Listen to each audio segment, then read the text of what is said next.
So Pokemon Horizons is in full swing now. We are currently 9 episodes in at the time of recording, and I've been enjoying this series a lot. But unfortunately it doesn't seem to be getting the same viewership and time from the fans as the series did with Ash, which is massively disappointing as it genuinely has so much to offer as a series. So today we're going to be talking about why you should be watching Horizons and why we need to let Ash rest.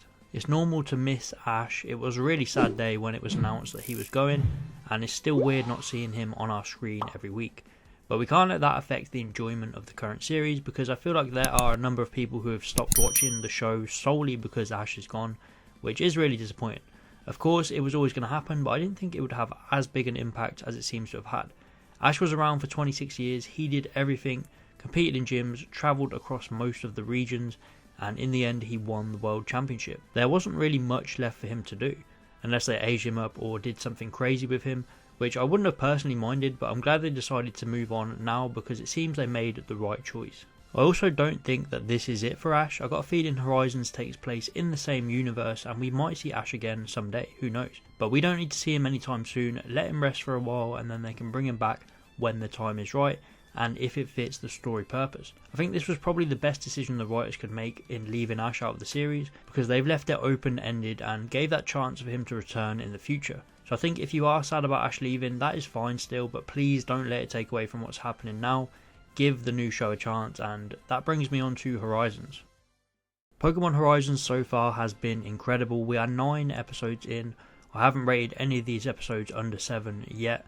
The story is so well connected throughout the episodes, and they literally don't know the meaning of the word filler. Every series up to now has had these silly episodes where shenanigans happen, nothing really progresses the plot, even XY had its fair share. Horizons so far has had none of it. Even the chill downtime episodes are focusing on stuff like Liko and Roy training or other story beats. All the stuff with Dot was done really well. They teased it out in certain episodes and then each week revealing to us a bit more. Of course, I'm not saying Horizons is the perfect series, and there is no doubt at some point they might run out of stuff to do and end up throwing in the odd filler about finding a lost Lechonk or something. But the fact we're 9 episodes in and it doesn't look to be slowing down is awesome. It's building so many storylines, setting up so many mysteries. We have Liko and her pendant. What does it do? What does it unlock? We have Roy and Rayquaza. Why was it stuck inside this Pokeball and what exactly is its purpose? We have the whole Explorers group. Who are they? Who is the leader Gibeon? Who is this Spinel guy who is about to pursue the pendant? What is Amifio's deal? Is he really evil?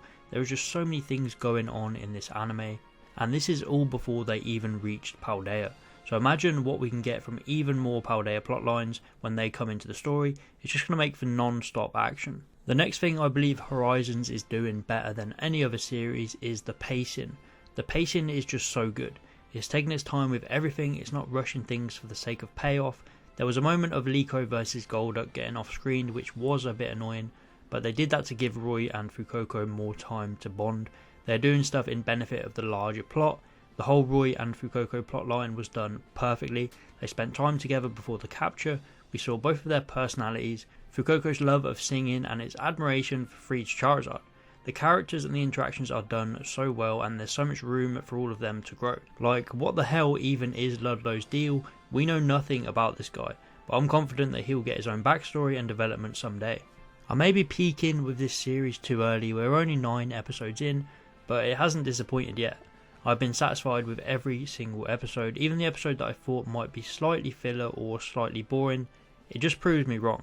This series seems to be in really good hands with the writers, and it seems like a lot of love and a lot of passion is going into this. If you're a Pokemon fan and you haven't checked it out yet, you really need to because it doesn't miss.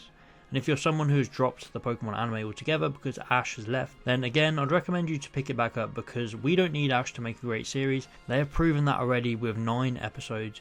This series is way more enjoyable than what aimed to be a Pokemon Master was. I see so many comments every Horizons video begging for Ash to come back, but I really think we need to let him rest and just enjoy this amazing series that we're getting. But that's it for this one. Let me know if you are watching Horizons. Are you enjoying it? Or are you someone who stopped watching because of Ash's departure? It'll be interesting to see the sort of numbers that we have for both. Thanks for watching, please like and subscribe if you enjoyed, and I'll see you next time.